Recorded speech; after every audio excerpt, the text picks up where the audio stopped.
Hello everybody, it's Zach here from RealEstateLicenseWizard.com. Today is the day a lot of you guys have been looking forward to, me included. Today I'm going to go over 100 questions from our National Real Estate Practice Exam. Now this will be our 2021 version, and if you watched our previous 2020 or 2019 videos, you'll already be familiar with the format. Now if you haven't watched those videos, I highly suggest you do. While the versions are different, the information on those videos are still relevant and still a fantastic study resource. Now this version will have some newer questions mixed in, and I'm so excited to go over the materials with you guys. Now we will probably add a new version every year, so if you're watching this in the distant future, look for that too. Now the way this works is I go through every question, we read it over together, and give you guys an opportunity to think about the question, and then we come up with the answer and discuss it. I highly encourage you guys to grab a paper and pencil and follow along that way. That way it's just like taking a real exam and you could have a simulated test experience. Now if you guys want to take the real deal, head over to our website, RealEstateLicenseWizard.com. There we have this practice exam as well as our prep course, flashcards, and more. Now lastly, of course, since this is such a great resource for everyone studying for the exam, we ask that you like this video and subscribe to the channel if you're new here. That way you can be fully prepared come exam day. Anyways guys, buckle up, grab some popcorn, grab your paper and pencil, and let's get started. Alright, so question 1, our first question. Which of the following laws prohibit discrimination in the buying, selling, renting, or financing of housing? These laws prohibit discrimination based on race, religion, color, sex, disability, children, nationality, and more. And it gives us 4 options. A, the Fair Housing Act. B, the Equal Credit Opportunity Act. C, the Civil Rights Acts of 1866 and 1964, or D, the Smart Opportunity and Housing Act. So like always, now is the time I'm going to give you guys an opportunity to pause, read it over. I'm going to give you guys some time in the video, of course, for those audio listeners. Think over the question and come up with your answer. So do that right now.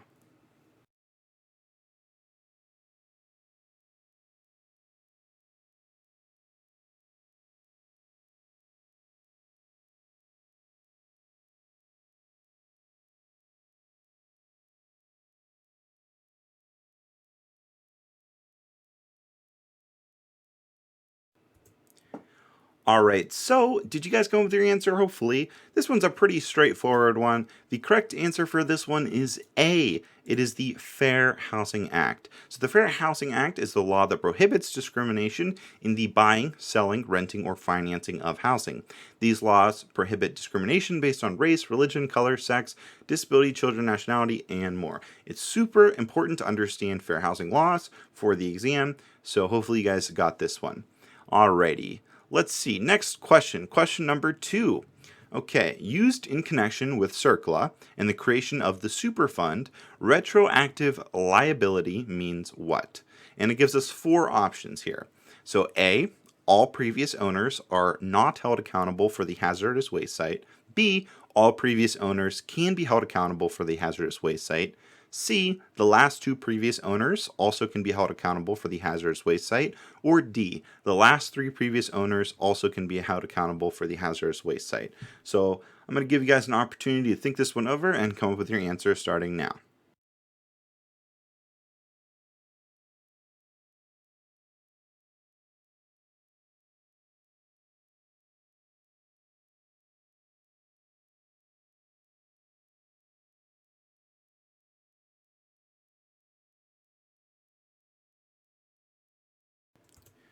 Alright, so hopefully you guys came up with your answer on this one, and obviously I hope it's the correct one.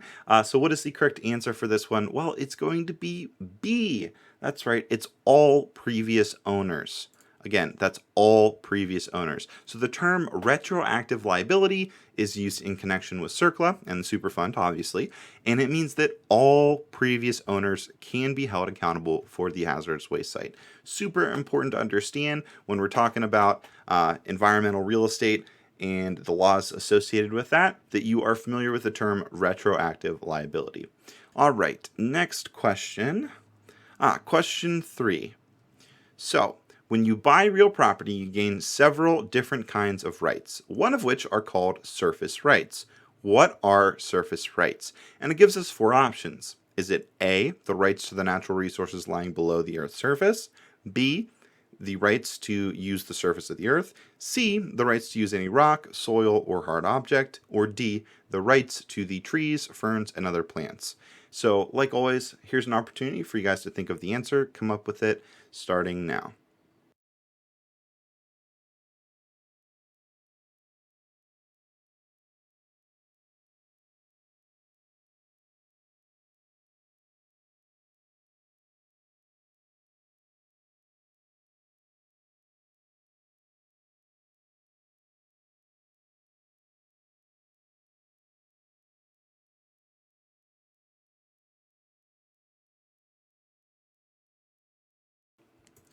All right, so hopefully you guys came up with your answer on this one. This one's another pretty straightforward one.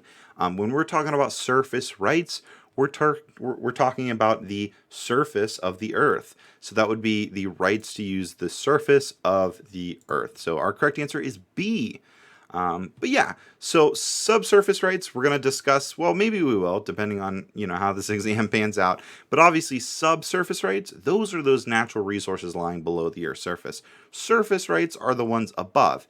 Interestingly, and this is a key takeaway, an owner can transfer rights without transferring the subsurface rights. So they can transfer certain rights, whether it be the subsurface or the surface, without transferring vice versa. So, for example, a landowner, they can sell their rights to an oil and gas company for his land. So those would be his subsurface rights, but he can still own the surface rights, which has the land on it itself. So maybe his property, his home, stuff like that. Hopefully that makes sense. But yeah, be familiar with those two terms.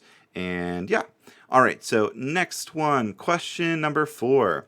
All right, so a collection of federal and state government laws that regulate the conduct and organization of business corporations, normally to promote fair competition for the benefit of consumers. So it gives us 4 options here. Is it A, the civil rights and business laws, B, the business and ethics laws, C, the civil rights laws, or D, the antitrust laws? So like always, here's an opportunity for you guys to think about it, come up with your answer, and we'll meet up in a couple seconds.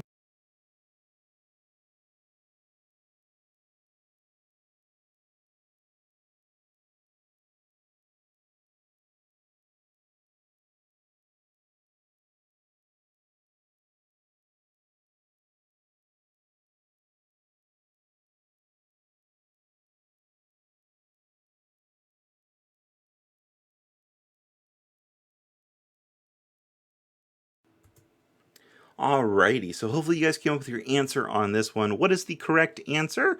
Well, it's going to be C. Or I'm sorry, not C. D. It is D, the antitrust laws. So the antitrust laws are a collection of federal and state government laws that regulate the conduct and organization of business corporations, normally to promote fair competition for the benefit of its consumers.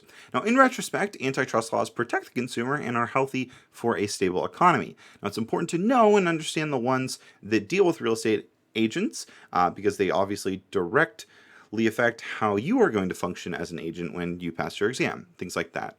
Don't get these mixed up with the civil rights laws or any other ethics laws. Again, when we're talking about antitrust, it's specifically the ones that regulate the conduct in the organization of business corporations to promote fair competition. And again, this is all for the benefit of the consumer. Yep. Alrighty. Next one, number 5. All right, so number 5 is the lender in a traditional mortgage loan transaction is known as the what? And it gives us 4 options. A mortgagee, B, mortgagor, C, a trustor, or D, a trustee. So like always, I'm going to give you guys an opportunity here to come up with your answer starting now.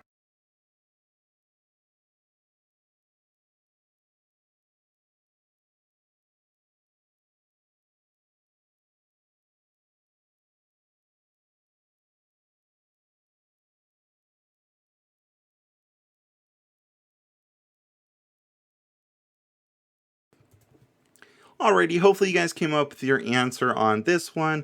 Don't forget too, if you guys do ever need more extra time, because I do get comments about this all the time, like, oh, maybe you didn't give enough time, or maybe, I'm giving too much time or things like that. Remember, you can pause these YouTube videos with the space bar, or, if you wanted to turn on the speed, feel free to. I don't mind at all. This is for you guys to study. So some people like the extra spaces, some people don't, things like that. So just keep that in mind as you guys are studying.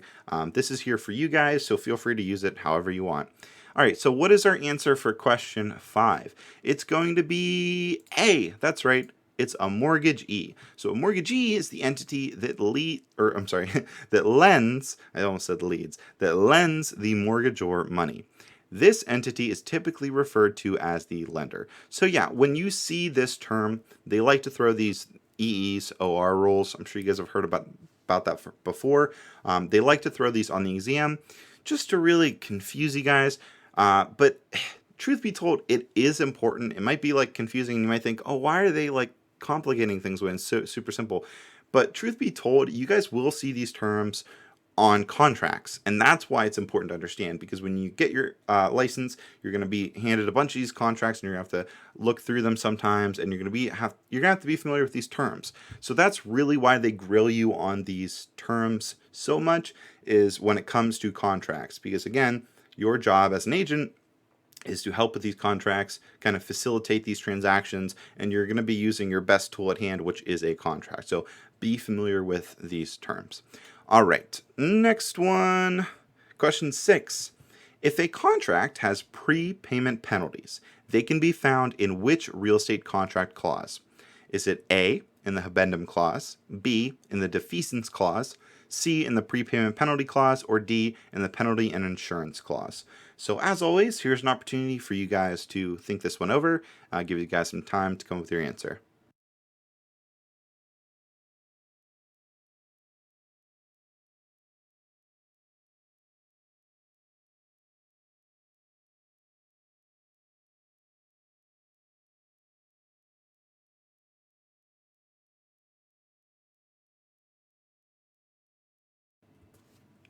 Alrighty, so hopefully you guys came up with your answer on this one. What is the correct answer? Well, it's going to be C, of course, in the prepayment penalty clause. So don't be not confident with these questions. Sometimes they're pretty straightforward like this. If it says prepayment penalty, chances are, it's the prepayment penalty clause. Don't overthink this at all. But yeah, the prepayment penalty clause states that a lender can penalize a borrower if the borrower pays off the mortgage much sooner than usual.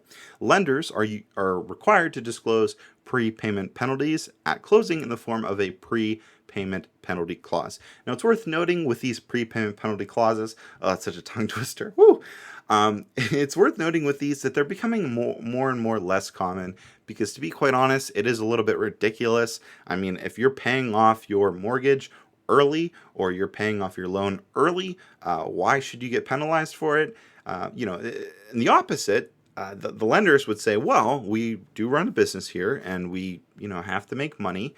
So that's how they get their extra fee if someone pays it off super quickly. So there's some really interesting ethical discussions about that, but that's not really why we're here for this video today. But again, it is important to kind of understand, not just for the exam, but for when you guys get out there and work with your clients. You should be familiar kind of with these terms, and also these opinions, and how they roll out in the real world. Because let's be honest, that's why we're here. We're here to get your license so that you can be an agent and you can help people and make money. So yeah. All right, next one. Question 7. Fees that the buyer pays to close the deal are called, and there's 4 options like usual: A, seller's cost; B, closing costs; C, broker fees; or D, earnest deposits. So like always, here's an opportunity for you guys to come up with your answer on this one.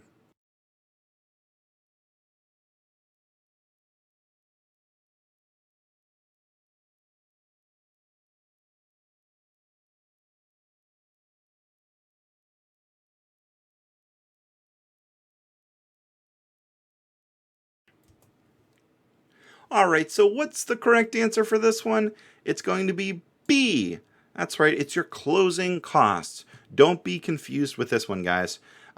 Again, this is one of those ones where it's pretty straightforward. You just have to know your terms and be confident and choose the correct answer. So closing costs is our answer. Closing is the final step in executing a real estate transaction. It is when ownership and payment is transferred to the rightful parties. Now, the fees that the buyer pays to close the deal are called closing costs. It's as simple as that. Alrighty, next one. Alright, 8. Which of the following best describes eminent domain? Ooh, fun one. I love talking about this stuff. All right, so choose one of the answers, obviously. And we have four options. So there's A, a term used to describe the right of the government to take privately owned livestock. B, a term used to describe the right of the government to take over privately owned real estate. C, a term used to describe the right of government to take over privately owned bank accounts. Or D, a term used to describe the right of government to take over people's children and sometimes pets. So, like always, here's an opportunity for you guys to read it over again, think about it, all that good stuff, and come up with your answer.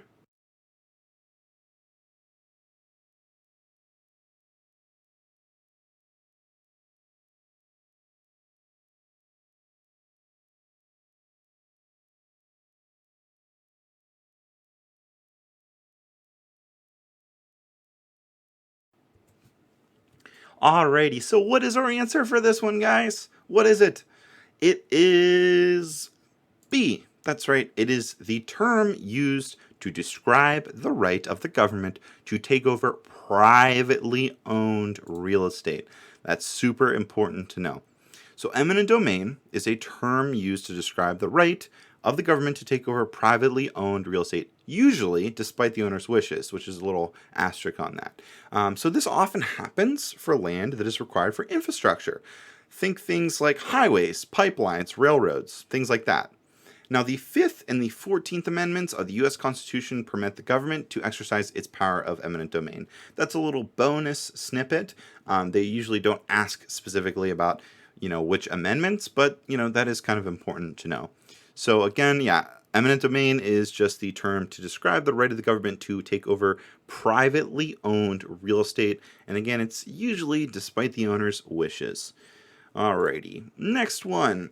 Which of the following legal concepts requires real estate listings to be in writing? And there's four options. Is it A, the Fraud Enforcement and Recovery Act, B, the Fair Housing Act, C, the Statute of Transgression, or D, the Statute of Frauds? So, like always, here's some time for you guys to come up with your answer.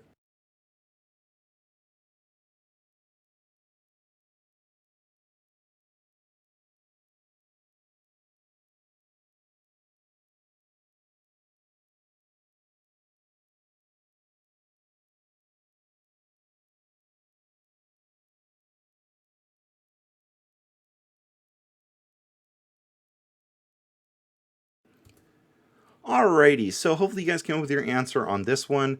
What is our correct answer? It's going to be D. It's the Statute of Frauds. So, the Statute of Frauds requires certain types of contracts to be executed in writing. The the Statute of Frauds covers contracts for the sale of land, agreements involving goods worth over $500, and contracts lasting 1 year or more. So, you'll be familiar with this term if you're not already. This comes up all the time, not just in real estate, but in other forms of law. The Statute of Frauds is really important because it's one of those laws and statutes that really builds a fair foundation for how business and agreements should operate. And when I'm talking about agreements, I'm talking about contracts, whether it be a unilateral contract or any type of contract. That's kind of what they did with this. They wanted to make it as fair and as easy as possible for, again, when we're like circle back from earlier, we're talking about consumers here. So we want to protect consumers. And that's pretty much, a contract in writing is the safest bet. We don't want those verbal contracts. We want those, if it's going to be for the sale of real estate, something that's so expensive, it's so important for people, we want that to be in writing. And again, that comes back to the Statute of Frauds.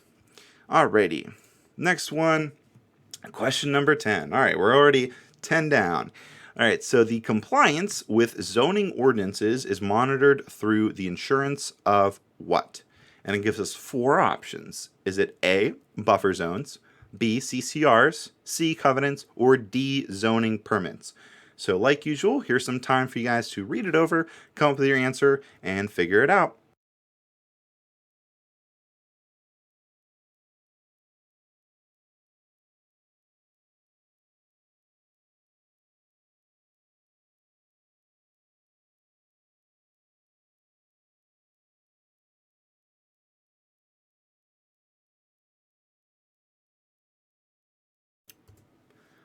Alrighty, hopefully you guys came up with the answer on this one. So what is our answer? It's going to be D. It is zoning permits. So compliance with zoning ordinances is monitored through the insurance of zoning permits, where the property owner or developer cannot substantially alter the use of the property without getting a zoning permit, which will not be issued unless the proposed development conforms to the zoning ordinance. Zoning permits are usually required before building permits can be issued. So guys, this is super important to understand, especially when you're dealing with local government or even, big cities where there's a lot of zoning rules and laws and things like that. The only way that things can be organized and can be, safely built in a city is if there's some sort of set of ordinances or rules.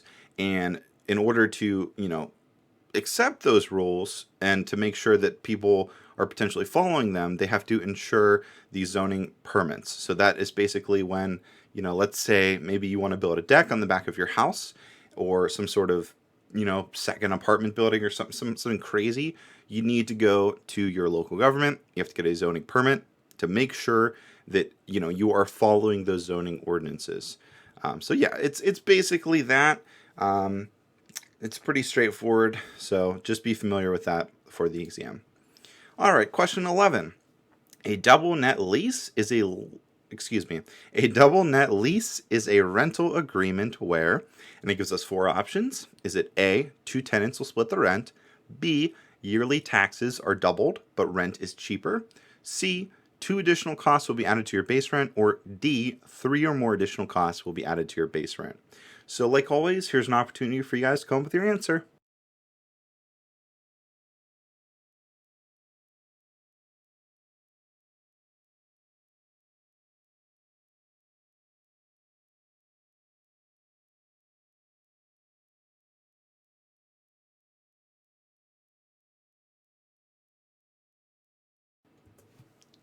Alrighty, so what is our correct answer for this one? It is C. That's right, it's C. It is two additional costs will be added to your base rent. So this is another one of those. I think we've had two of these questions already before, where you shouldn't overthink these. When you read that definition and when you read the word, or maybe not even the word but the term, or maybe just the sentence, don't overthink these. Normally, a lot of these questions, they will have the answer right in front of you. You just have to stay confident and stay true to yourself and understand, okay, I know this. I got this. And have faith that you know what you're talking about. And that's another one of these ones. I mean, seriously, guys, double net lease.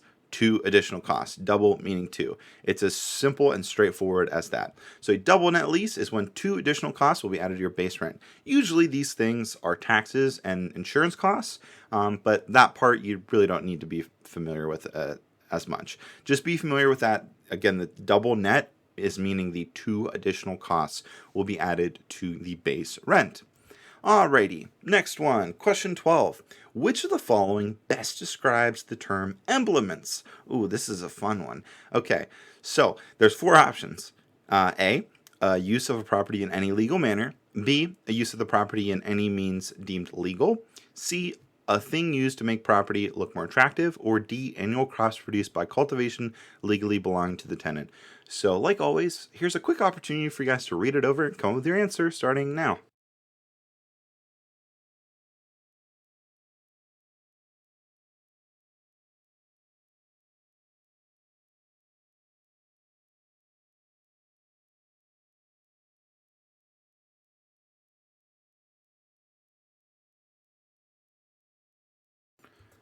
Alrighty, so hopefully you guys came up with your answer on this one. What is our answer? It's going to be D. It's annual crops produced by cultivation legally belonging to the tenant. So, fun little story about this one. When I was studying, when I was in your guys' seat, as you are right now, I was looking this up and I could not find. I found like one or two articles about it, and this was way back in the day. But and all the information was really conflicting.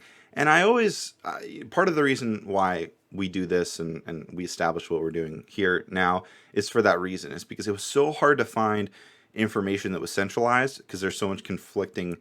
You know how it is with the internet and not just the internet, but just a lot of information's out there. So it's hard to really refine it and make sure you're finding the right stuff.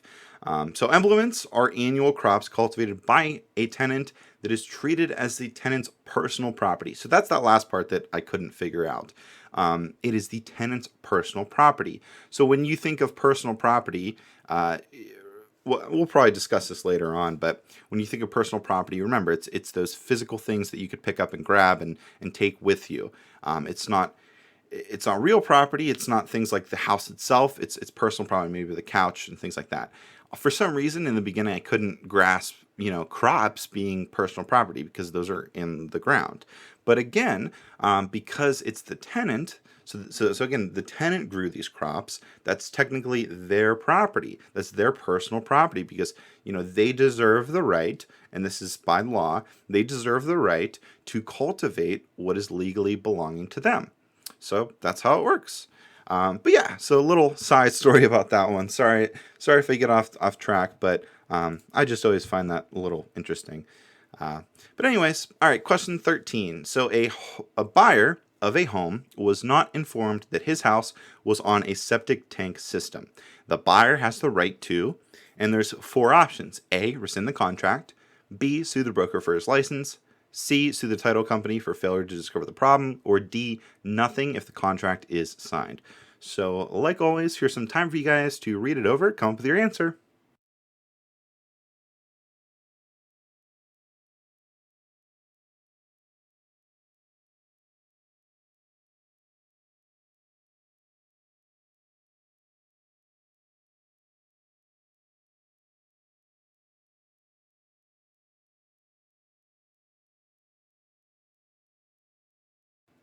Alrighty, so what's our answer for this one?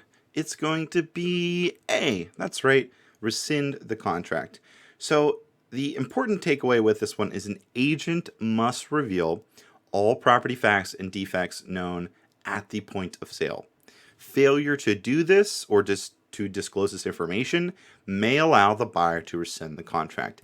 That's super important. So I guess the bonus takeaway to this question is just make sure when you guys are out there, you are disclosing all the information that is necessary at the point of sale. Alrighty, next one. All right, 14. Real property can be converted to personal property by, and it gives us 4 options: inference, severance, accession, or deconversion. So let me repeat that one more time. I didn't do it without the letters. A, inference. B, severance. C, accession, or D, conversion. So come up with your answer on that one, and we'll reconvene in a couple moments.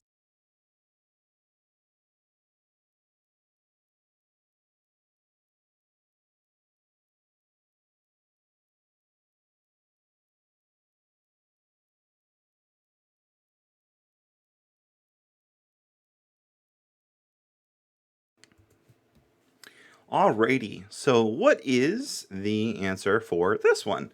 So, I love this question. This one's kind of a fun one for me. So I don't know. Let's do a mini game in our heads, okay?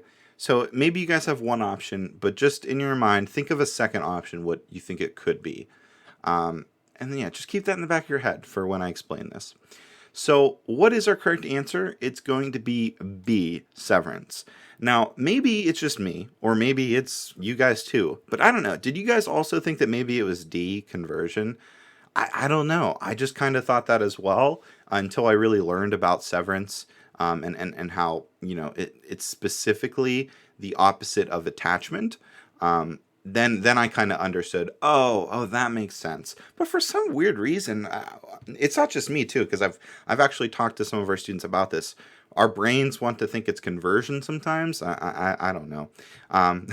But anyways, it's severance. Don't think it's conversion, and maybe that'll be a good remember or a reminder for you guys. You'll be like, oh yeah, it can't be conversion. It can't, because we discussed that it specifically is not. It has to be severance. But yeah, so severance is the opposite of attachment, as I discussed earlier. And I think that that's a great way of remembering it, because obviously attachment is when personal property is converted to real property. So the opposite of that is severance. You're severing something. Again, severance is taking an item that is attached to the land and removing it as personal property. So be familiar with that and you'll be good to go come exam day. All right, next question. Question 15. All right. So an offer to purchase real estate becomes a contract when it is signed by and it gives us four options. Is it A, the seller, B, the buyer, C, the buyer and seller, or D, the seller and the agent? So like always, here's some time for you guys to think it over.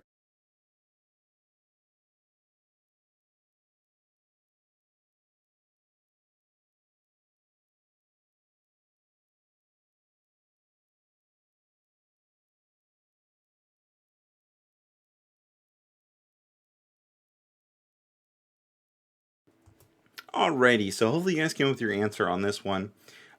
When in doubt, for the questions like this, choose the safest option. And what is the safest option? It's obviously going to be the buyer and the seller. Let's be real, guys. You're not going to have a contract that it's just one person, signing it, unless obviously, well, we don't need to get into that yet. But in these cases, remember we were talking about earlier when the statute of fraud and statute of limitations, things like that. Remember, this is all to protect the consumer. So it makes sense, right, that a buyer and a seller has to sign these paperwork or the paperwork. Imagine if someone came to your house and was just like, hey, I already signed this, the sale of the house is mine. I mean, that wouldn't work. That'd be ridiculous. It'd be crazy. So keep that in mind.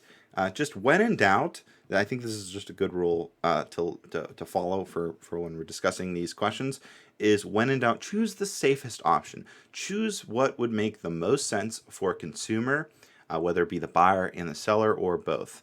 So keep that in mind. Alrighty. Oh, here we go. Here's a little math problem. Uh-oh. All right. So question 16. Utilizing the 28 by 36 rule, if Rebecca's gross income is $4,500 a month, she would need to spend less than blank in housing costs a month to qualify for most loans. Is it A, $1,200? Is it B, actually, I'll read it a little differently. I apologize for that. Is it A, $1,200? Is it B, $1,260?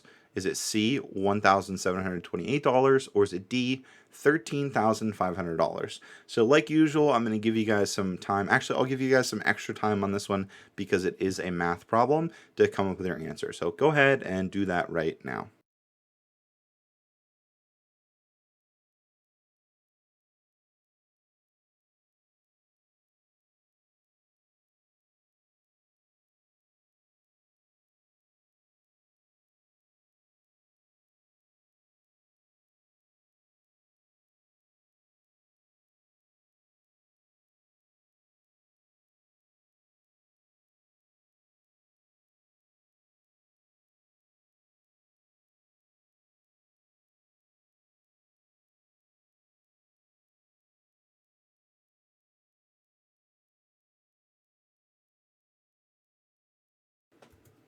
Alrighty, hopefully you guys had enough time on that one.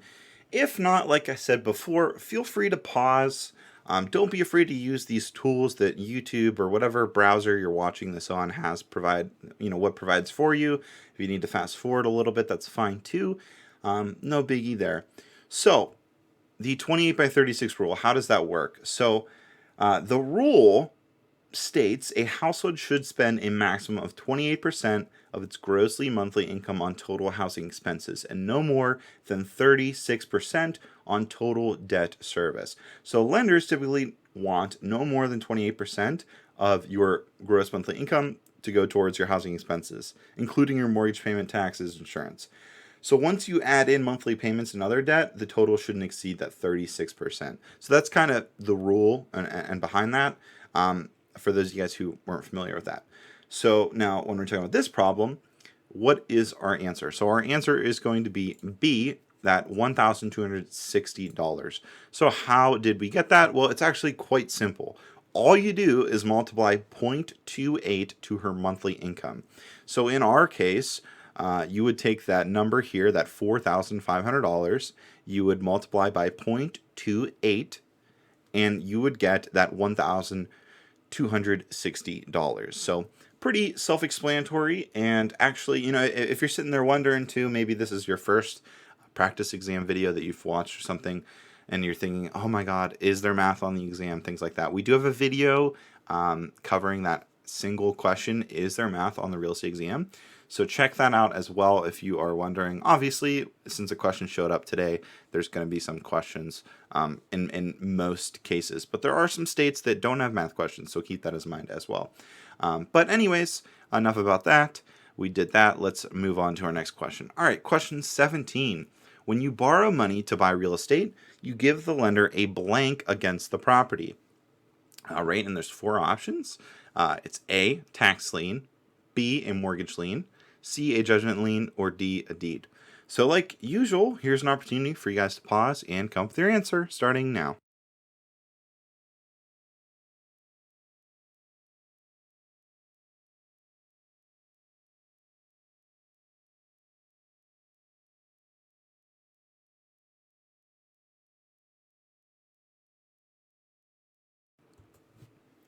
Alrighty, so what is our answer for this one? What is it going to be?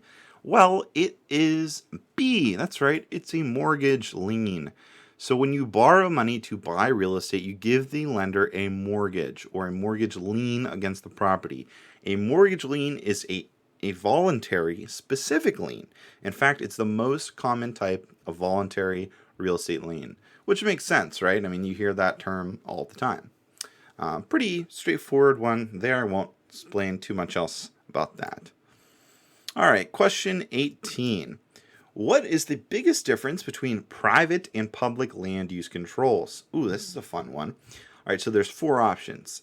A, private land use controls are written in the Constitution, while public are up to the local governments. B, public land use controls are written in the Constitution, while private are up to the local governments. C, the government does not write or enforce private land use controls, but it does impose and enforce zoning. And then D, the government writes or enforces private land use controls, but it does not impose and enforce zoning. So like usual, I'm going to give you guys some time to think about this one and come up with your answer. So go ahead and do that now.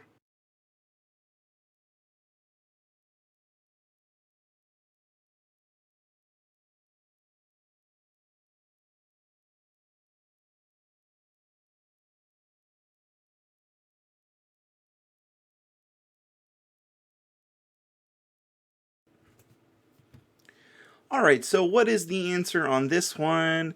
It's going to be C. That's right. The government does not write or enforce private land use controls. Obviously, it does impose and enforce zoning. So let's talk a little bit about that. So first, starters, when you hear these terms public and private, you should start to kind of understand the big picture here with what those means. So when we're talking about public, that normally means it's issued by the government or it's government related. So because it's a public land use control, which obviously that it would be zoning, that would be by the government. Now, when we're talking about private, that's private, think of like privately owned businesses, privately owned property, private. That is with deed restrictions or restrictive covenants, which limit, which what those are, basically just limit what can be done on a property by the owner.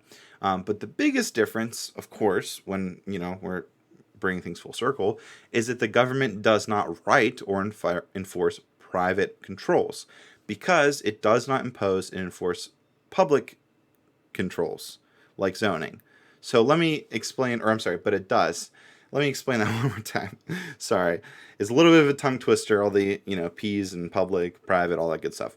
So let's make this super simple. Okay, let's not overthink this. When you think public land use control, think of zoning. Think zoning that is issued by the government.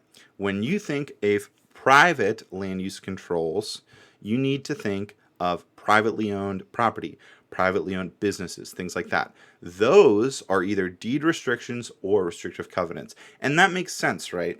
Because those things in particular a government can't enforce. If you're an HOA, and this is always a good example. Let's say you're in the HOA and you write a private land use control.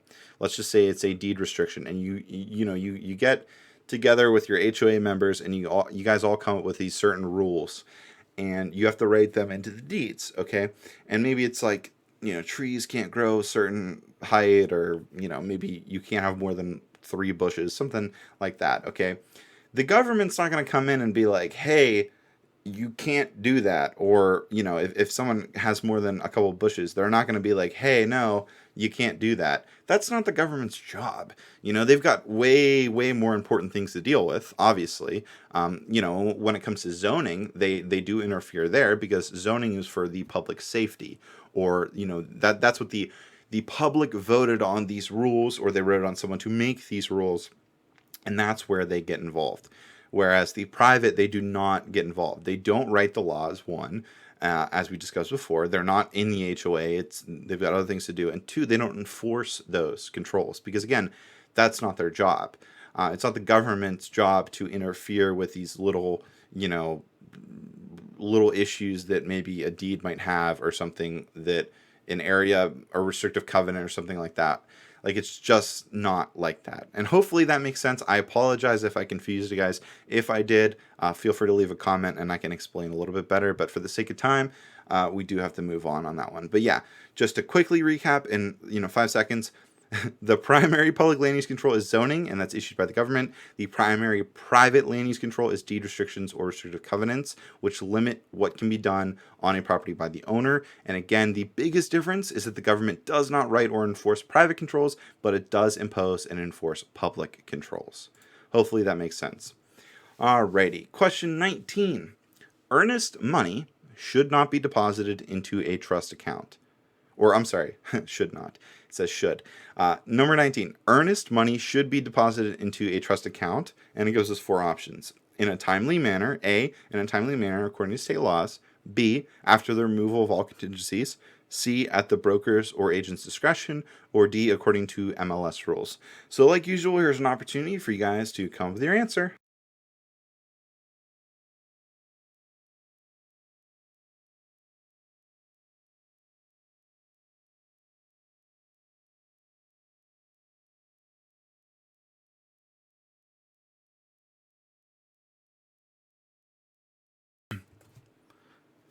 Alrighty, so hopefully you guys came up with your answer on this one. What is our correct answer? It is A. That's right, it's A. It's in a timely manner according to state laws. So this is one of those ones, it all depends. In your state, it might be 1 business day. In your state, it might be, 1 week or 1 business week, things like that. But yeah, it's the rule of thumb is it's in a timely manner, but again, it's according to state laws. So again, that varies from state to state, but it's best practice to always deposit the money as soon as possible. Alrighty, next one. Alright, 20. Alrighty, so Mrs. Jane lives in a small residential neighborhood. 100-year-old trees surround her home, and her neighbor, Mr. Joe, claims the trees are on his property and is planning to cut them down. Mrs. Jane tries to reason with Mr. Joe, but he refuses to listen. Mrs. Jane files a lawsuit that includes a court order for Mr. Joe to stop his actions until they can work something out. What type of court order is this? Wow. So this is a big question. Let's unpack that.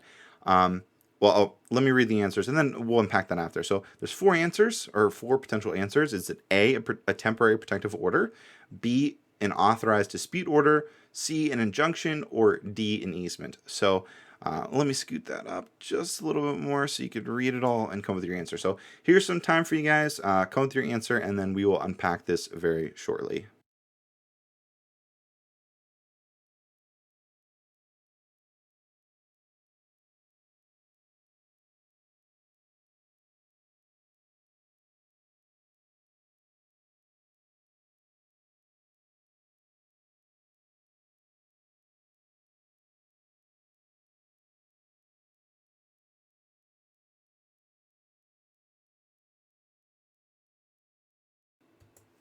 Alrighty, so hopefully you guys came up with your answer on this one. What is our correct answer? Well, it's going to be C. It's an injunction. Oh my goodness, my cat just jumped on my chair. I apologize for that if that sounded loud. The correct answer is C. It's an injunction. All right, so let's unpack that for a bit. So if a dispute is pending, the court will likely issue an injunction preventing Mr. Joe from cutting down the trees until they entirely resolved. Injunctions can be used to protect interests in real property. A court-ordered injunction can be used to prevent a harmful action, stop ongoing or repeated conduct, or force a defendant to take action to prevent harm. So this is one of those legal terms that you need to be familiar with in case it does come up, and it's just pretty straightforward as that. Now, when you're looking at this problem, you might be wondering, wow, this is a lot. This is like a lot to unpack. When you are dissecting these problems, my advice for you guys is to just read the first sentence that sounds like it's important, and then the very last sentence that's the question. So for this one, I would read this here. So Mrs. Jane files a lawsuit that includes a court order for Mr. Joe to stop his actions until they can work something out. What type of court order is that? So really all this part is the most important part of that question. And knowing this, you can tell, okay, stop his actions and work something out. It's almost like a break. It's almost like a pause. That would be an injunction. Again, because we know this definition, right? We know that is used to prevent a harmful action or stop ongoing or repeat contact. So it is almost like a pause. So keep that in mind as well when you're dissecting these longer questions. Just look for the two, most important parts and then kind of take it from there. Alrighty, next question. Question 21. An agent took a listing and later discovered that her client had previously been declared incompetent by the court. The listing is now, and it gives us 4 options. A, unaffected because the agent was acting as good faith as the owner's agent. B, unaffected because her client took the listing, making it a verbal contract. C, of no value to the agent because the contract is void. Or D, renegotiable by both parties. All right, so here's an opportunity for you guys to pause that real fast, and I'm gonna go take care of my cat because she's going a little nuts and I don't want her to make noise, so I'll be right back.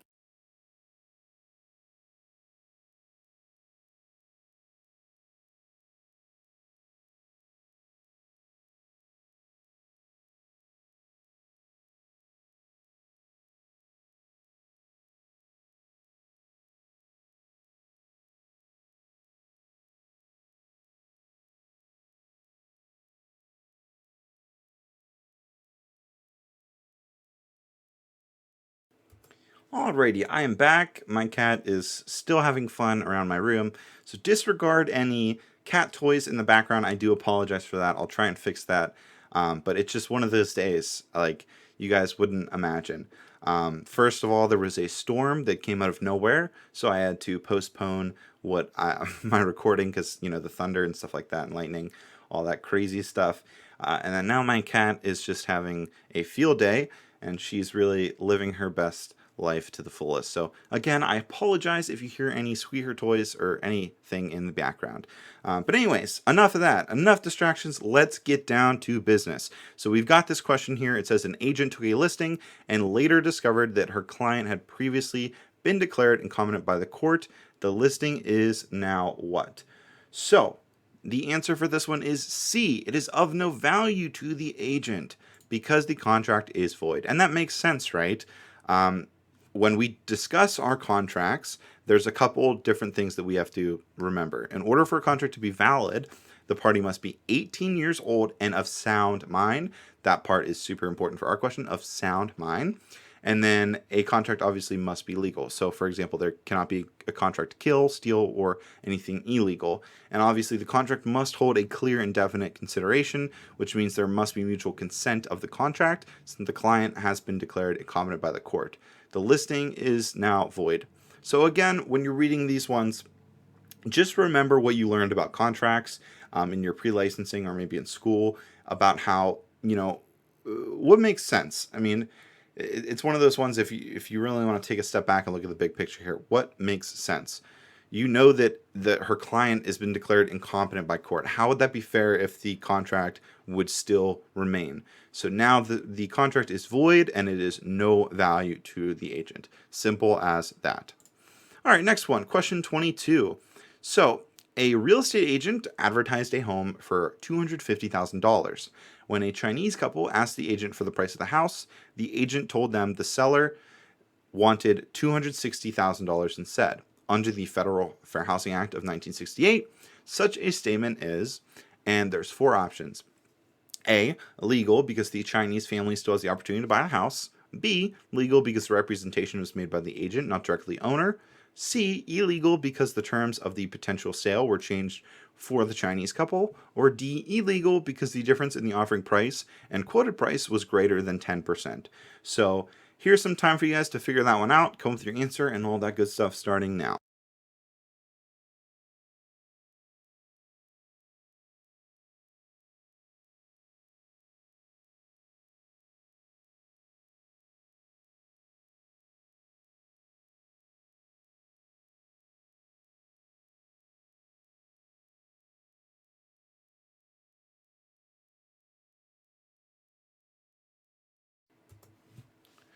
All right, so what's our correct answer for this one? It's going to be C. That's right, it's illegal because the terms of the potential sale were changed for the Chinese couple. So you might have thought maybe it's D because that says it's illegal, but and you know there was quoted 10% higher, but that does not matter, guys.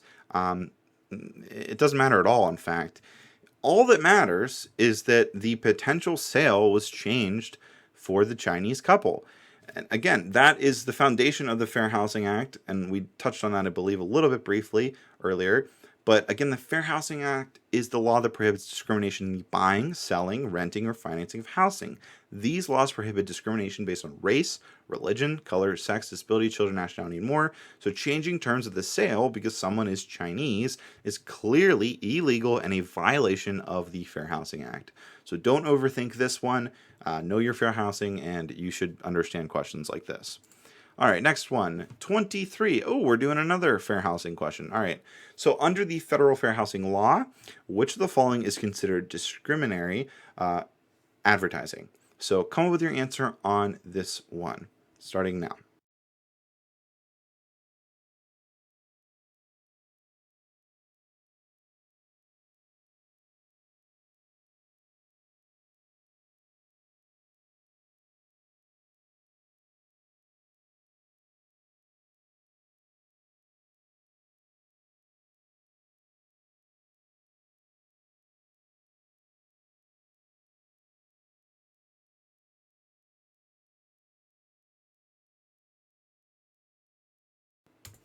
Alrighty, so hopefully you guys came up with your answer on this one. What is our correct answer? Well, it's going to be C. It is Catholics preferred. Okay, so why is this discriminatory advertising? Well, a couple things to unpack here. So first of all, saying seniors welcome, even though that might be ageist or, well, not ageist, but it has to deal with someone's age, that isn't, they're just saying that's welcome. You could put a sign up that says anyone's welcome. That wouldn't make it, discriminatory advertising. But when you say preferred, that implies, something that maybe it's a little bit discriminatory. And again, when you learn about the federal fair housing laws, you kind of understand that there's certain language that you have to be very careful with. And this is one of those instances where you just have to understand Catholics preferred, not okay. Because again, that is Catholicism is religion, and religion is protected under federal fair housing. So can't say that. All right. Next one. All right, question 24. A mortgagor is also known as and it gives us four options. Is it A, the borrower, B, the lender, C, the finance specialist, or D, the mortgage broker? So like always, I'm going to give you guys an opportunity to pause here and come with your answer.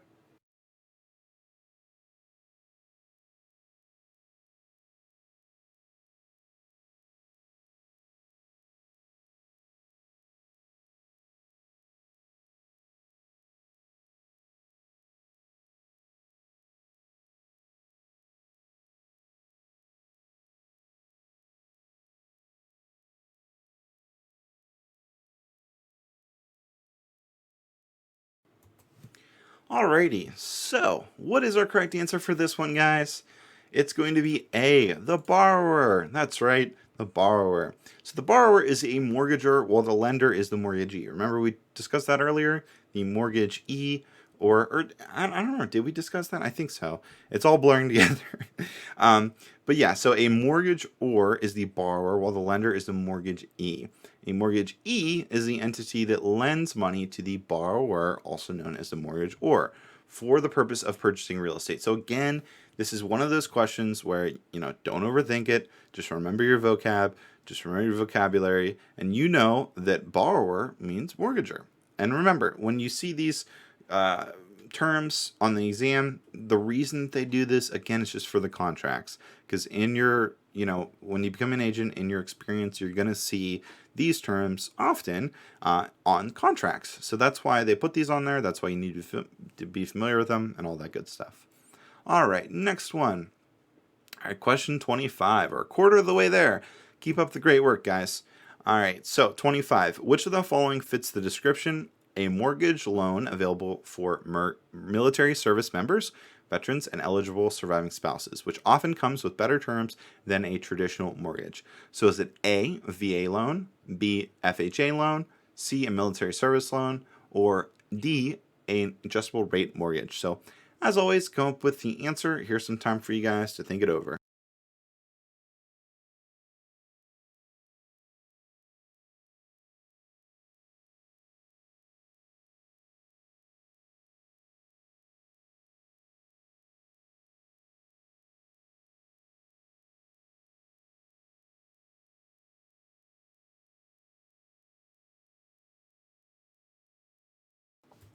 All right, so this one's pretty self-explanatory. You guys, I'm sure have heard of this. It is A. It is a VA loan. So a VA loan is a mortgage loan available for service members, veterans, eligible surviving spouses. They often come with better terms than a traditional mortgage, which is why they are commonly sought after. The program was established by the United States Department of Veterans Affairs and has been a strong success ever since.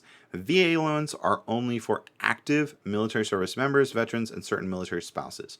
Aside from that, most military loans require moderate credit. Now, one of the biggest advantages of a VA loan is in some circumstances, people don't even need to have a down deposit for the property that they want.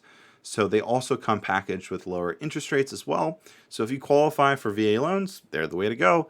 And obviously, in your everyone here's instance, if someone comes to you, and they qualify, you should definitely be like, hey, if you qualify, I would probably go for this, because 90% of the time, maybe even higher, VA loans are the way to go. If they qualify, go for it. All right, next one, 26. Under these rights, all landowners whose properties adjoin a river or stream have the right to make reasonable use of it as it flows through or over their properties. Is it A, river rights, B, ad valorem rights, C, littoral rights, or D, riparian rights? So as always, here's some time for you guys to read it over, come up with your answer starting now.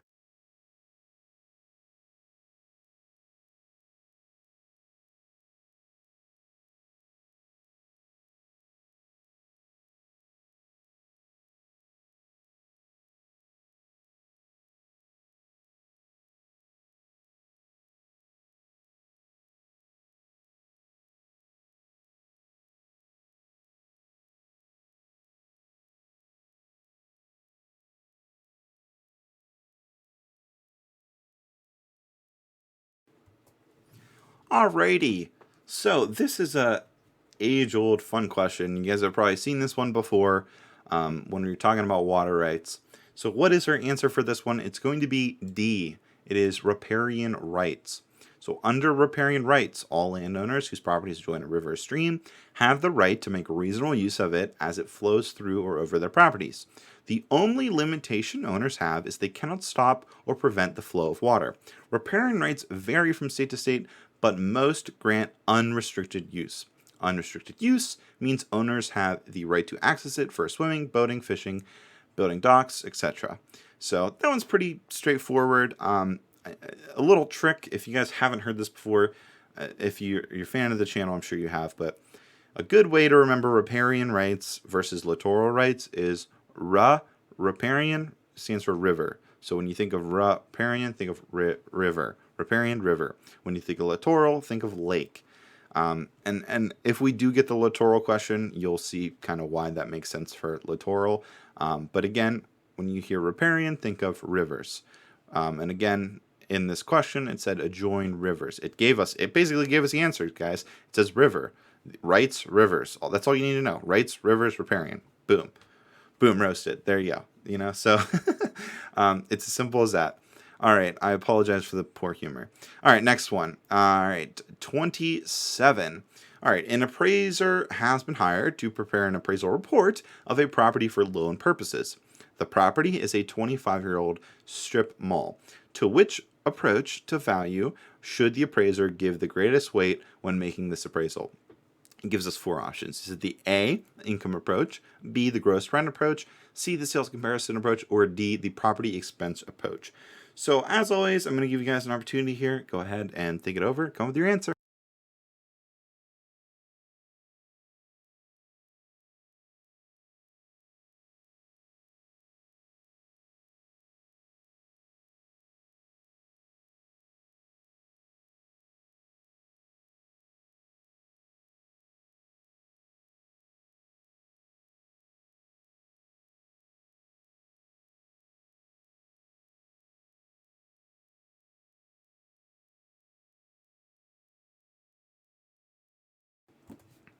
Alrighty, so what is the answer for this one? Well, it's going to be the income approach.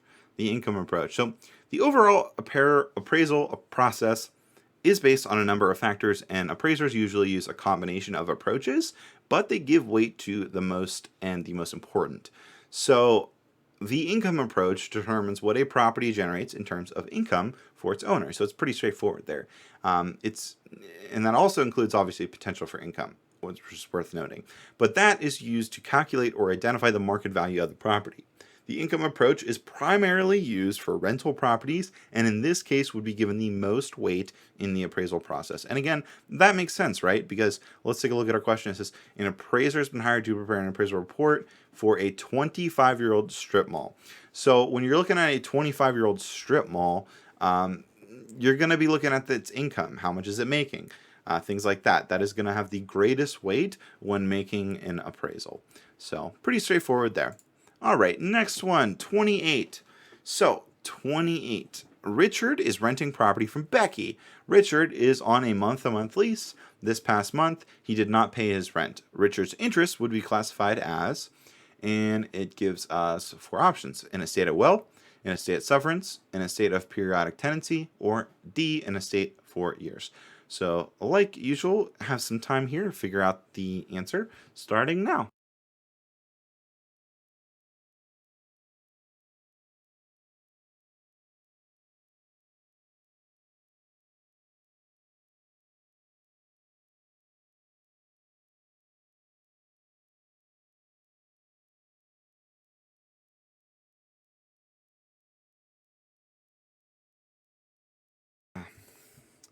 Alrighty, so Richard, what's going on with Richard?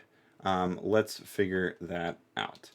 So for this one, we would be dealing with B, an estate at sufferance. Why? Well, a tenant who continues to occupy property after his or her rights have expired is said to be occupying the property under an estate at sufferance. And that makes sense, right? I mean, there's somebody suffering. When you hear a situation where the landlord is suffering because, again, the property is not making any money, that would be an estate at sufferance. It's a fun little way to remember that one. But yeah, pretty straightforward there. All right, next one, 29. All right, yeah, we just had Richard, now we got Steve. All right, so Steve, a real estate agent of 5 years, was at his local coffee shop with some agents from the other offices. The subject of commissions came up, and agents began to compare their commission rates. What should Steve do? So there's 4 options. A, excuse himself from the discussion, as this would constitute a violation of the Equal Credit Opportunity Act. B, excuse himself from the discussion, as this would constitute a violation of the Fair Housing Act. C, advise the other agents that this could constitute a violation of the Sherman Antitrust Act. or D, listen carefully so he can be more competitive in the market. So let's come up with our answer on this one. Here's some time for you guys to figure it out, starting.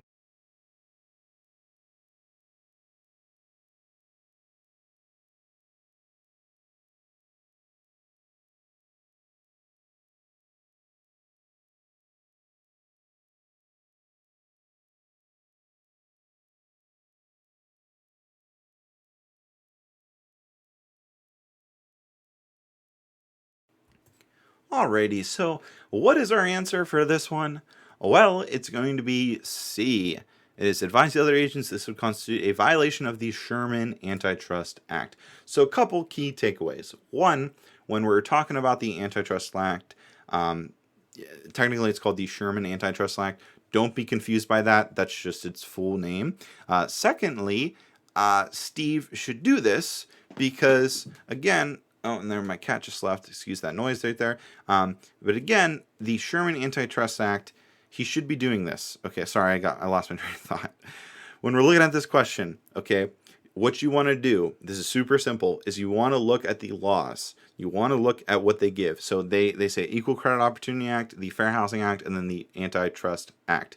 What is the act or law that basically goes with this question? That's what you should be doing when you're looking at these types of questions. And in this instance, we know it's an antitrust violation to discuss commissions, commission planning, things like that. Or price fixing is technically called. So price fixing is an antitrust violation. Because we know that, because we know this, we know that it is option C. Now, again, some of you guys might be thinking, oh, well, wouldn't it also be technically A, B, A or B or whatever it might be? That doesn't matter, guys. What matters the most is that you correlate the best answer, the best law given, with the best potential antitrust violation. Or, not even antitrust violation in all types of questions like this, but in this specifically, the antitrust violation. But, for questions that are like this, just, again, take a step back, look at the laws that they provided, and then look at what information lines up with the law. And obviously price fixing, we know price fixing. We know that's a bad thing. We know that is prohibited by the Antitrust Act. So instantly we know it should be C. That's how your mind needs to be thinking on these questions. And simple as that. But yeah, so just a little footnote, real estate agents and brokers should understand that any discussion about commission could constitute a violation of the laws, even if only implied. So just remember that when you guys are out there working. All right, question 30. A property owner enters into a listing agreement with an agent. The seller obtains a buyer for the house, but the agent receives a commission. The listing agreement between the agent and the property owner was probably, and it gives us 4 options. Is it A, an open listing, B, a closed listing, C, an exclusive agency listing, or D, an exclusive right to sell listing? So come up with your answer on this one, and here's some time to figure it out.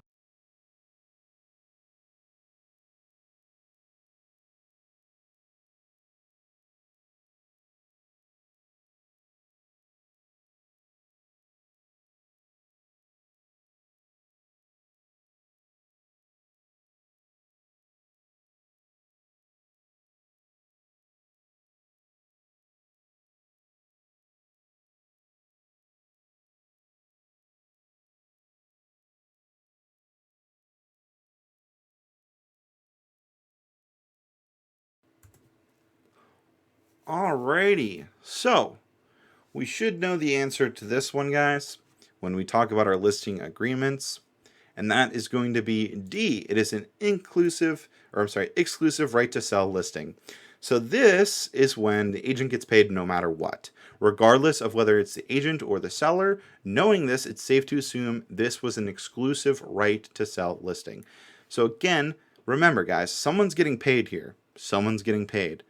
Paid no matter what, you should know that means exclusive right to sell. So simple as that. Alrighty, next one, 31.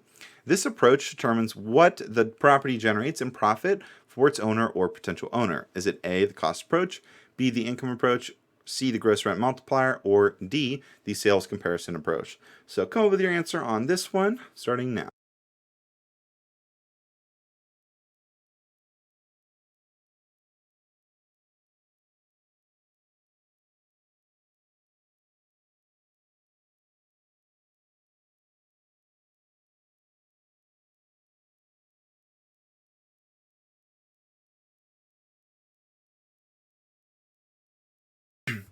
Alright, if you need more time on this one, feel free to pause here, but we should know this one, because if you guys were paying attention, you'll remember that we discussed this earlier. So what is our correct answer for this one? It's going to be the income approach. That's right, is the income approach. And why is that? Well, it pretty much gives it in the definition here. The income approach determines how much a property generates, income for its owner, that income, or potential for income. And again, this is used to calculate or identify the market value of the property. And again, the property or the income approach is primarily used for rental properties, as not all properties normally generate income. Makes sense, right? Right. All right, next one, 32. All right, an interest in real property which is held for the duration of a life or of the life of a designated person is called what? So it's A, life estate, B, fee simple absolute, C, fee simple defeasible, or D, estate at will. So like always, here's some time for you guys to figure it out, starting now.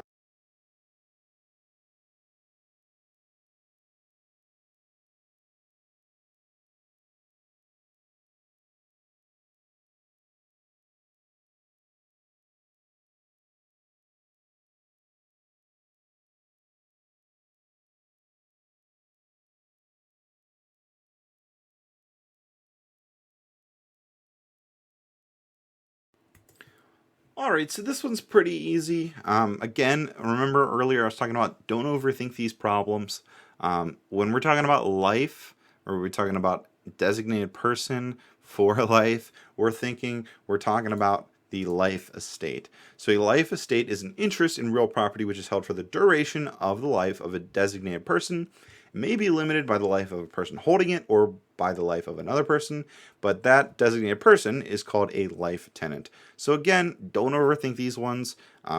It practically gives us the definition in the problem. So just remember your definition, remember your flashcards or however you study your vocab words, however that may be, and just know, oh, yep, it's a life estate. Simple as that. All right, 33. There are three main forms of depreciation. What are they? Choose the best answer here. So, all right, so there's four options. A, major obsolescence, minor obsolescence, and physical deterioration. B, seasonal obsolescence, quarterly obsolescence, and yearly obsolescence. C, seasonal obsolescence, economic obsolescence, and physical deterioration. Or D, economic obsolescence, functional obsolescence, and physical deterioration. So out of all these answers, what are the three main forms of depreciation? So give some time to think that one over and come up with your answer.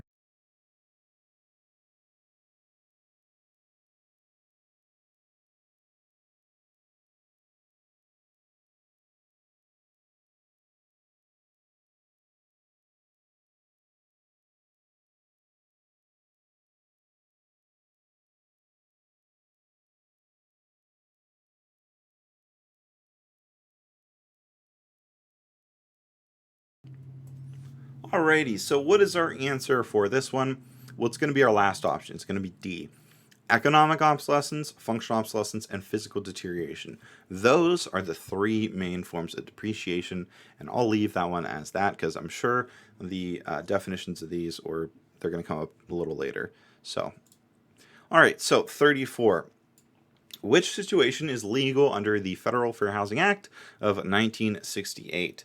All right, so A, the instance of a widowed woman on renting her spare bedroom only to another widowed woman. B, the intentional neglect of withholding certain property to your clients to buy for yourself. C, the refusal of the property manager to rent an apartment to a Catholic couple who are otherwise qualified. Or D, the ability to buy a property with the intent to resell it to your mother-in-law for double the price. So think this one over. This one well, I won't say anything other than that. Just think this one over. Here's some time for you guys, starting now.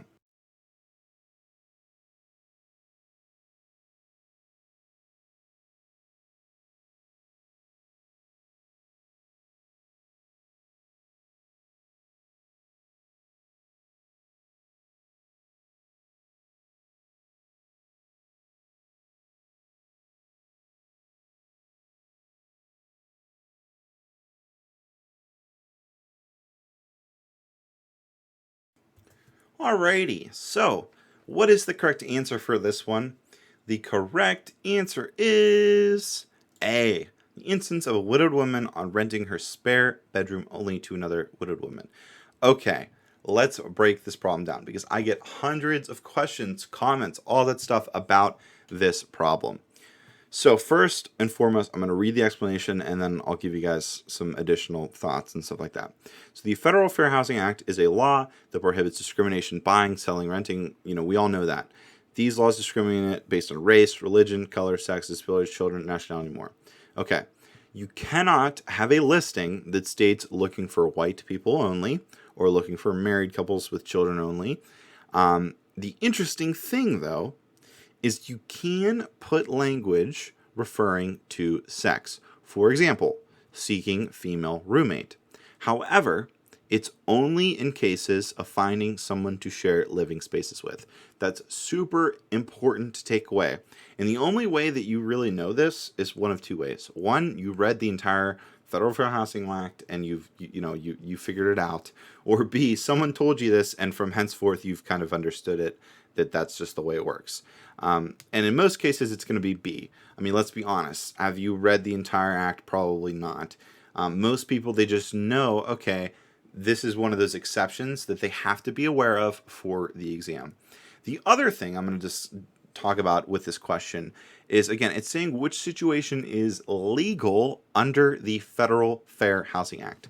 So for starters, that means when you hear a question like that, you have to understand you have to throw everything out, because the chances are there's going to be an answer that may be legal as well, but is not legal under the Federal Fair Housing Act. So for example, let's look at this option D right here. It says the ability to buy a property with the intent to resell it to your mother-in-law for double the price. Guys, that's legal. That's completely legal. You can do that. It's not right. It's probably a little mean, but that's perfectly legal. But it's not specified under the Federal Fair Housing Act of 1968. Nowhere in that act does it discuss, selling properties to your mother-in-laws for double the price because you don't like them. Nowhere does it discuss that. And that's what you have to understand with these questions. And that's why I think I swear I get so many questions about this question or this type of question, is you need to read the full question. It says, which situation is legal under the Federal Fair Housing Act of 1968? It doesn't say which situation is legal. It doesn't. Because if that was the case, then we'd have, conflicting answers. And then it would be, we'd be like, oh crap, we got two questions that technically could be correct, excuse me. But in this instance, again, we have to look at which situation is legal under the Federal Fair Housing Act of 1968. We have to look at that specified law. And when we're looking at the specified law, we know for a fact, and again, how I discussed earlier, either one or two ways. One, you learned it, which is probably true, or two, you read the specified law and you understood the exceptions to these laws. Chances are somebody told you. Chances are you learned it maybe in your pre-licensing course. Chances are maybe you're learning it now. But the instance of a widowed woman on renting her spare bedroom only to another widowed woman is perfectly legal. Because again, that is an exception, and it is, language referring to sex. There are exceptions included in that. So hopefully that makes sense. Hopefully I cleared that thing up. If you do have any questions on that, I'd be happy to explain down below. But again, don't overthink these questions. My advice is just read the full sentence, really understand the whole question it's asking, and then come up with your best answer there. All right, next, 35. Which of the following best describes real property? So it gives us four options. Is it A, all things attached to land and legal rights to it? B, all things removable, like clothes, lawnmowers, couches, TVs, and furniture? Or C, all trees or bushes connected to land? Or D, there's a D, bonds or intellectual property. So, like usual, come up with your answer. Here's some time for you guys to figure it out.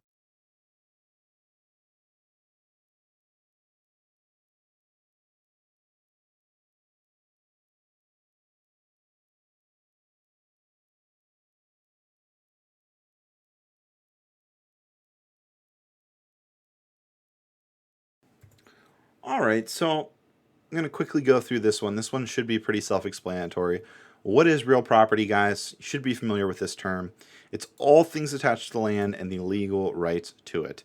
So remember earlier we were discussing personal property. Now we're talking about real property. Real property is all things attached to the land and the legal rights to it. Real property is usually things immovable, such as the home itself or the buildings within the property line. Now there are some exceptions of items that can be moved but are still real property, like for businesses or business related items like mineral rights, or if you own a farming business, remember earlier guys, that would include crops, barns, stables. Those are considered real property because it's part of the business. And don't get that confused with emblems, which are personal property, because remember, that's specifically with a tenant. But again, business-related items, that's a general statement. So if you own any, mineral rights, if it's like an oil company, or if it is a farming company, it would be like the barn or the stable. Again, that would be real property because it is attached to the land and is the legal rights to it. All right, next one. 36. When you buy real property, you gain several different kinds of rights, one of which are rights called subsurface rights. What are subsurface rights? So here's some time for you guys to think that one over, starting now.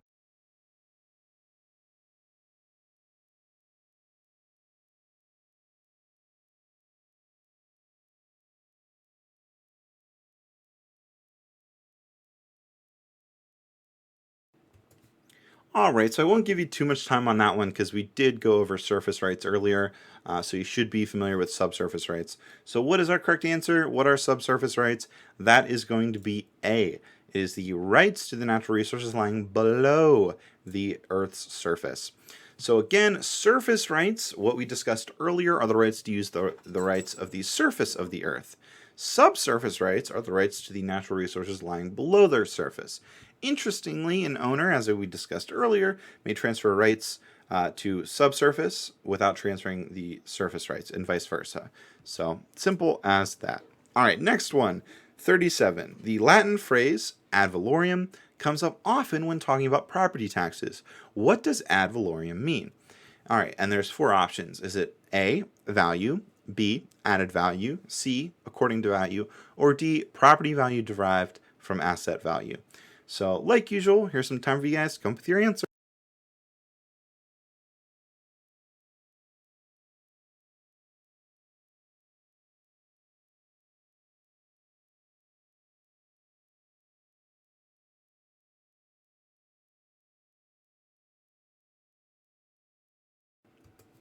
Alrighty, guys. Have you touched up on your Latin?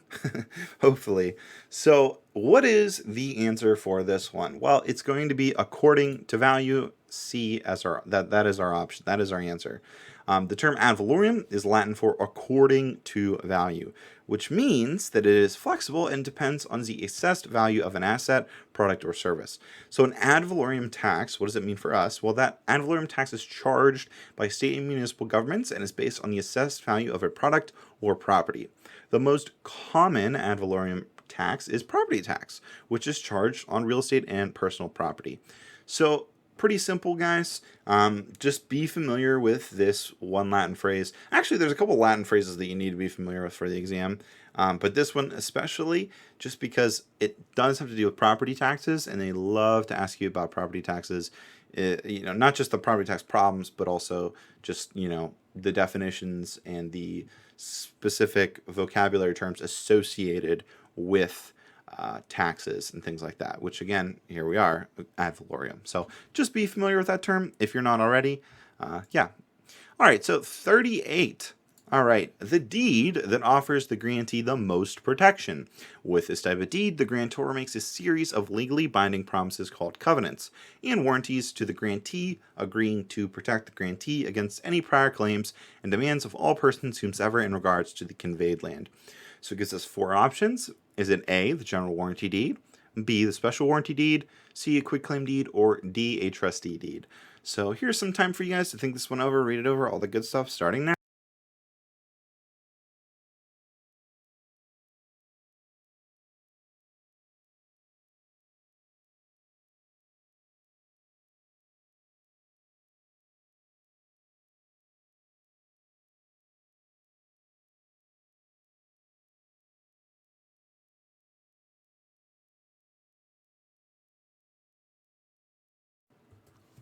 Alrighty, so what's the answer for this one? Well, it's going to be the general warranty deed. It's A. A is our correct answer. So, when you are looking at these deeds, or a deed, the general warranty deed offers the grantee the most protection.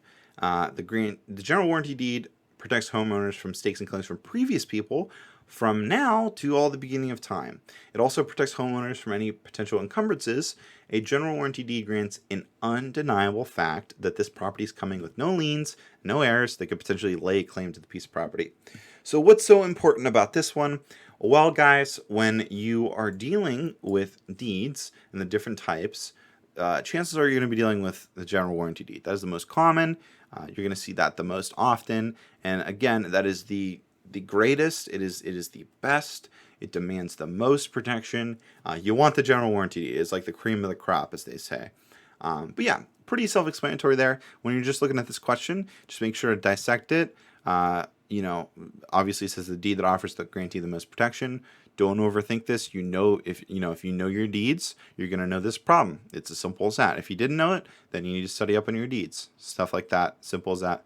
Things you should be thinking about while we're doing this. All right, 39. Which of the following is not a type of depreciation used in the cost approach? Is it A, functional obsolescence, B, physical deterioration, C, economic obsolescence, or D, intangible deterioration? So, like always, here's some time for you guys to figure it out, starting now.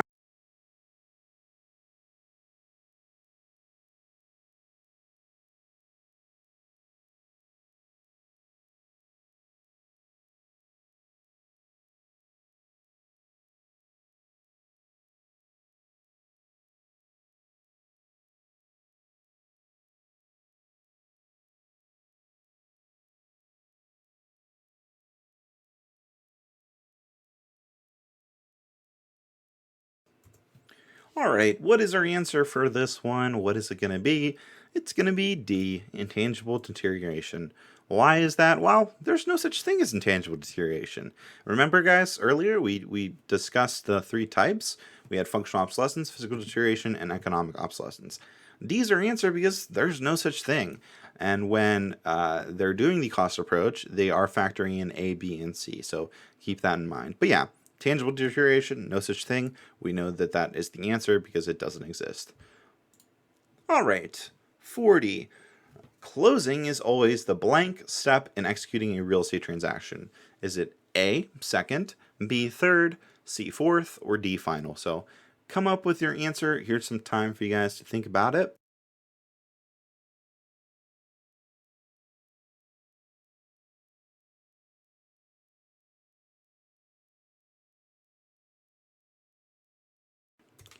All right, pretty easy one. Just going to get into it. It is the final step, guys. It's the final step.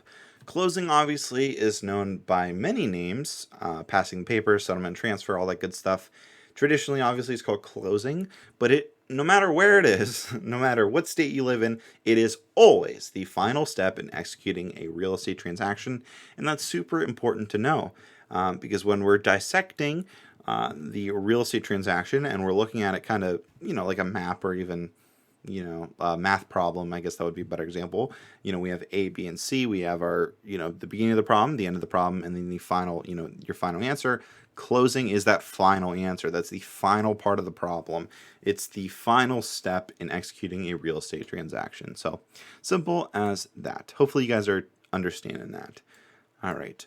So 41, if a buyer refuses to go ahead with a purchase of property which he has signed a contract, what usually happens to the earnest deposit or the earnest money? So there's four options here. A, it is kept by the seller. B, it is kept by the buyer. C, it is kept by the escrow company. Or D, it is split between the escrow company and the seller. So go ahead and come up with your answer on this one.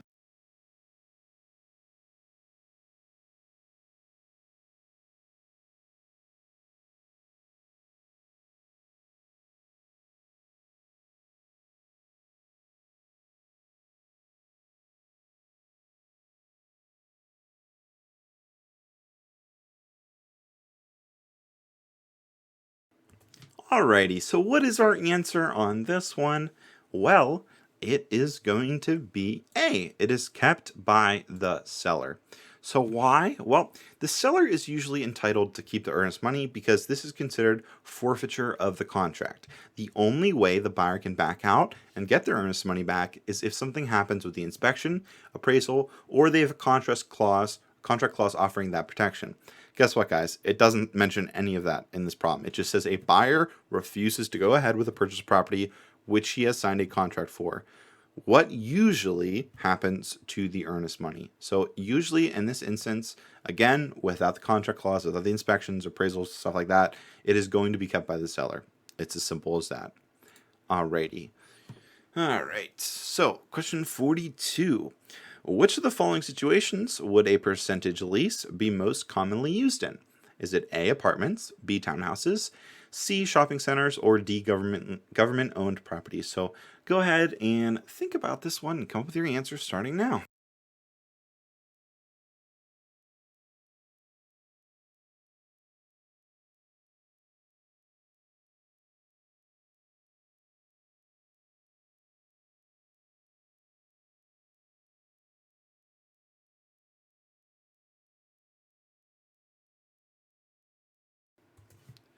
All right, so when we're discussing percentage leases, what are we talking about? What are we thinking about? What property? What situations?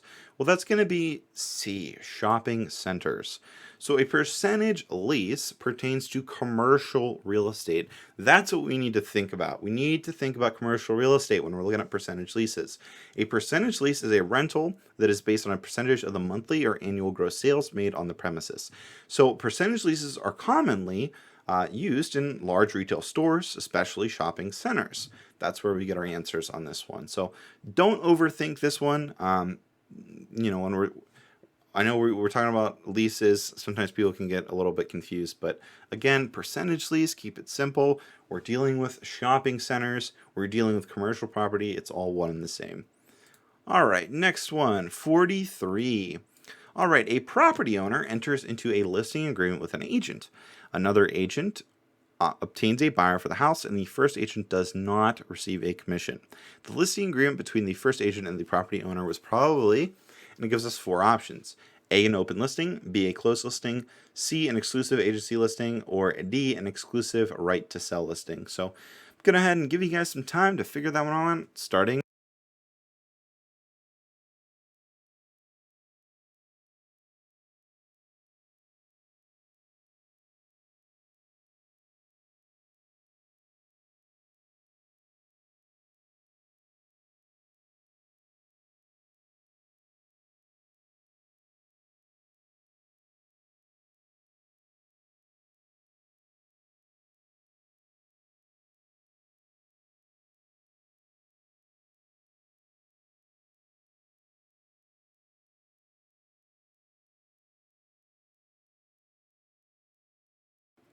Alrighty, guys, what's our answer for this one?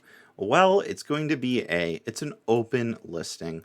Why? Well, open listing, guys, they're truly open. Sellers might consider an open listing if there are a lot of buyers in the marketplace. An open listing is when an agent or broker can participate in the listing and is entitled to commission if he or she produces a sale. Since the listing agreement between the first agent wasn't met, it had to be an open listing because another agent obtained a buyer. So really the proof is in the pudding, as they say. If you look at this question, it says here a property owner enters into a listing agreement with an agent. Okay. Another agent obtains a buyer for the house. Oh, red flag number one. And then red flag number two, the first agent does not receive a commission. Okay, knowing that information, knowing those two red flags, we know that it's an open listing because again, open listings are truly open. So yeah, it's as simple as that. All right, so 44. All right, so what type of ownership model is used for vacation real estate in which multiple purchasers own allotments of usage, typically in 1 week increments for the same property? Is it A, a condo, B, a timeshare, C, condominium, or D, an ownership and severalty? So go ahead and come up with your answer on this one starting now.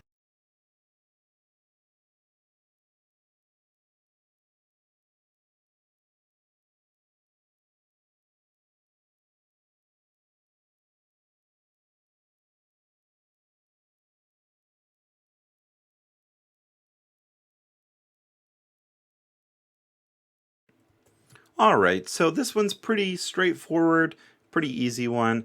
What is the answer? It's going to be B. It's a timeshare, right? Right. So a timeshare is a property with a divided form of ownership or use rights. These properties are typically resort building units in which multiple parties hold rights to use the property. Each owner of the same accommodation is allotted their period of time. They differ from regular condominiums as they typically are exclusively for vacations. So pretty self-explanatory, understanding, easy one there. Alrighty. Ooh, here's a fun one. Awesome. So question 45. All right, an example of an antitrust violation. Uh-oh, we talked about this earlier, remember guys? All right, so it gives us four options. A, selling more than 100 houses in a taxable year. B, buying a house in another state. C, an equity loan. Or D, price fixing. So go ahead and take some time, figure it out, come up with what you think is an example of an antitrust violation.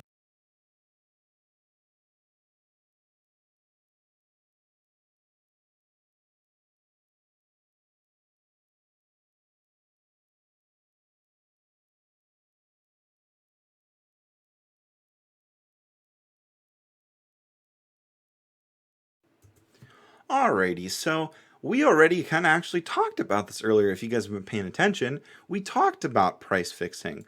Remember that? We gave some examples, and that is our correct answer for this one. So, fixing or price fixing is the practice of setting the price of a good or service to make a particular price a standard. So, in our terms, real estate fixing is when competing agents meet up and agree on the same commission rates. Typically, agencies set their commission rates depending on the price of the property.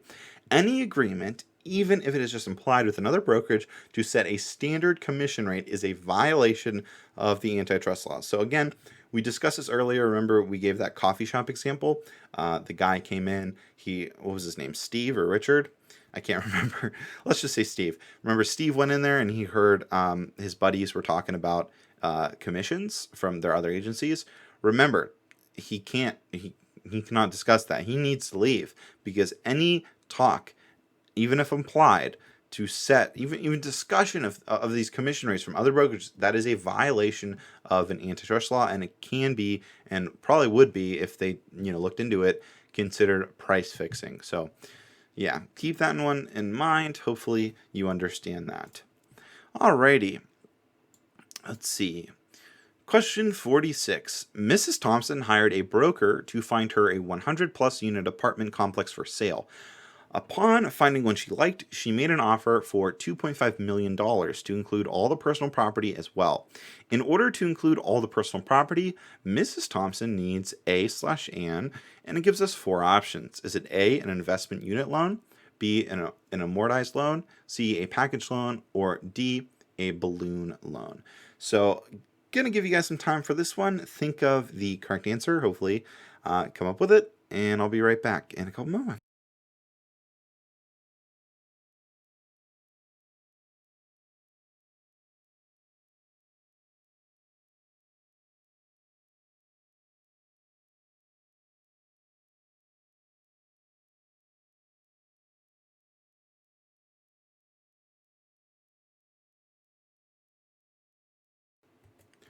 Alrighty, so what is our answer on this one?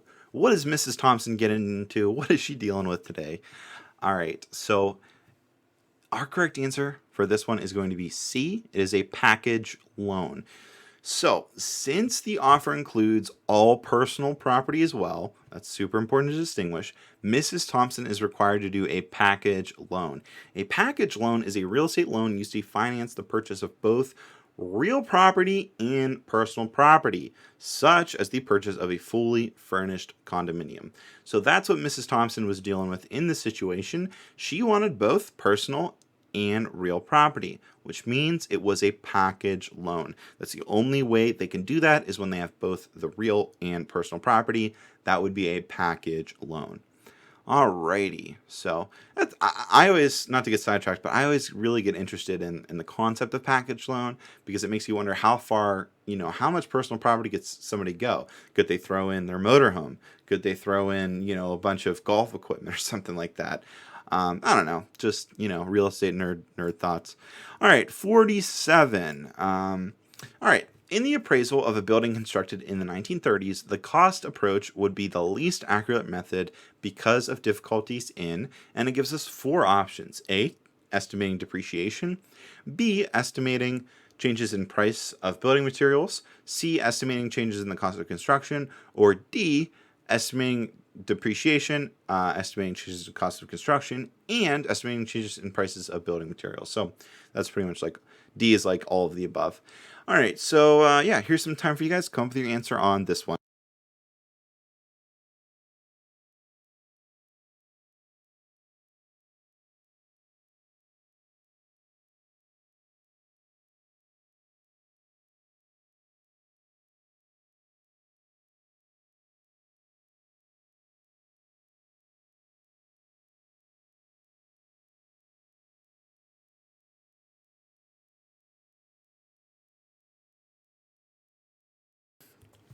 Alrighty, so what's our answer for this one? Well, it's definitely going to be D.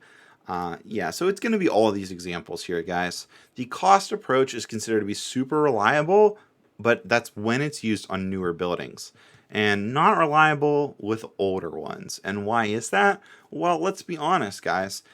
After a certain amount of time, it's going to be really difficult to do all of those things listed. Again, depreciation, changes cost of construction, changes in prices of building materials.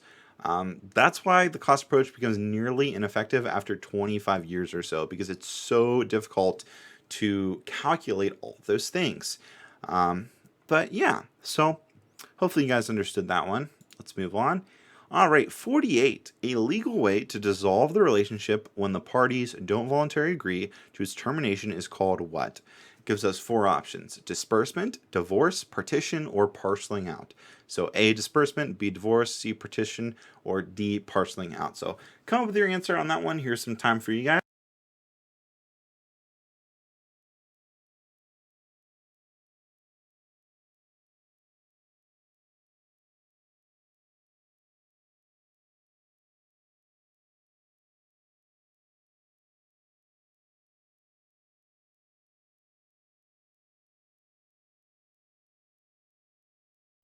Alrighty, so what is our answer for this one? Well, it's going to be C, partition.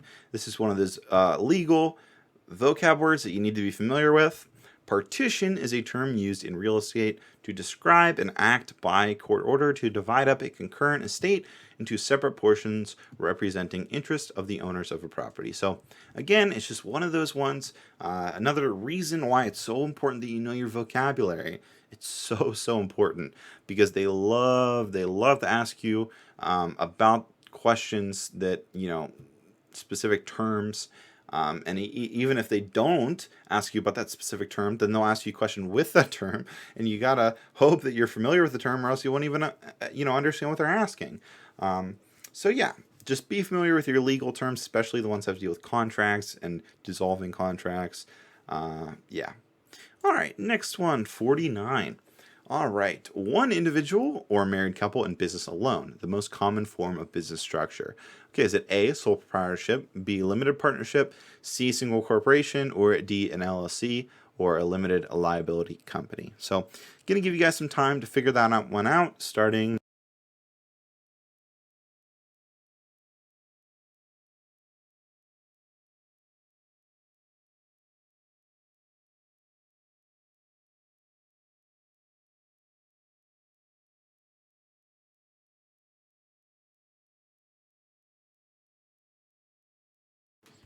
Alrighty, so are you guys familiar with their business structures? Hopefully, because they do show up on the exam, and you need to be familiar with how they operate for a couple different reasons, but primarily to understand how they own property. But I'll get into that later. So, what is our correct answer for this one? What is one individual or married couple in business alone? That's going to be a sole proprietorship. So, a sole proprietorship is one individual or married couple in business alone. Sole proprietorships are the most common form of business structure.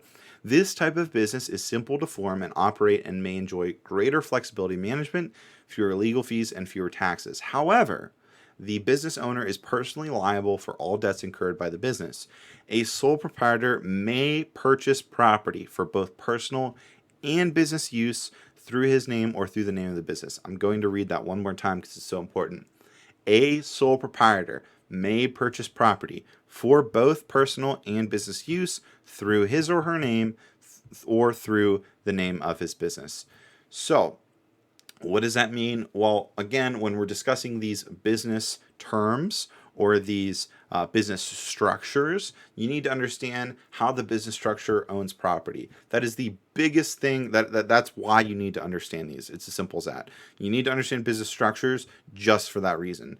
And obviously, the other reasons are good and important as well, especially when you go out in the business world. You're going to need to know these things, but that's the primary reason, is so that you understand how a business owns property, what are the legal rights included, who owns what, and things like that. And again, when we're talking about a single proprietorship, they can own it personally or through their business, either or. When we get into corporations, they can't do it personally. It's only through the business. It's only through the corporation. Hopefully that makes sense. And it will later if you stay tuned for the entire thing, because I'm pretty sure there's a couple more of these questions, business-related questions coming up. And if not, we do have videos on that as well, but I digress. All right, next one, 50. All right, a homeowner hired a construction company to build a swimming pool at his home. The homeowner failed to pay the bill once the work was completed, and the construction company filed a lien to obtain payment of the debt. The encumbrance created is called what? So is it A, a luxury expense lien, B, a property tax lien, C, a mechanics lien, or D, a voluntary lien?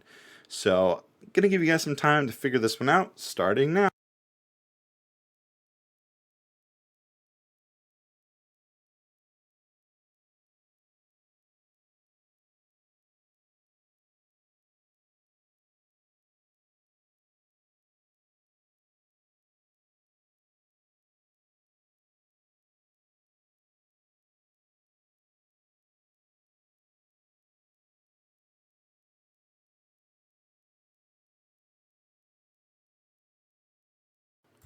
Alrighty, so what is our answer for question 50? Well, it's going to be C, a mechanics lien. Why? Well, mechanics liens are legal documents that essentially reserve the rights of the filer to seek unpaid compensation.